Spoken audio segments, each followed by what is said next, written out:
write a pair of negative integers. இது negative integers whose difference gives 8. ஓகேவா? அதாவது ரெண்டு நெகட்டிவ் இன்டீஜர்ஸ் எழுதணும். அதோட டிஃபரன்ஸ் என்ன?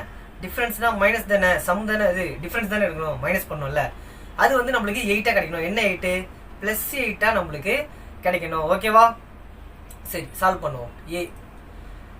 Negative integers. ஸோ நம்மளுக்கு 8 வேணும் அப்படின்னா என்னென்ன நம்பர்ஸ்லாம் வந்து நம்மளுக்கு தேவை? 8னா 7 + 1 8ன்னு வருமா?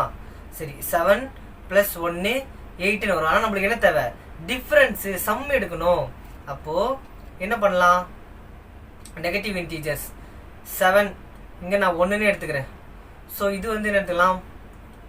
ஸோ 7 வந்து பார்த்தீங்கன்னா 7 எடுத்தோம். இது வந்து -1ன்னு எடுத்துக்கிறேன். 7 மைனஸ் இன்ட்டு மைனஸ் என்ன? ப்ளஸ்ன்னு வந்துடுமா? மைனஸ் இன்ட்டு மைனஸ் ப்ளஸ்ன்னு வந்துடும். ஸோ அப்போ 7 + 1 8 தான். கிரேட்டர் சிம்பிள் இது 7 தான். அதோட கிரேட் சிம்பிள் என்ன? ப்ளஸ். ஸோ அதனால +8 வந்துருச்சா? +8 போட்டாச்சா? ஸோ இந்த மாதிரி நீங்கள் வேறு ஏதோ ஒரு நம்பர் யூஸ் பண்ணி போட்டுக்கலாம்.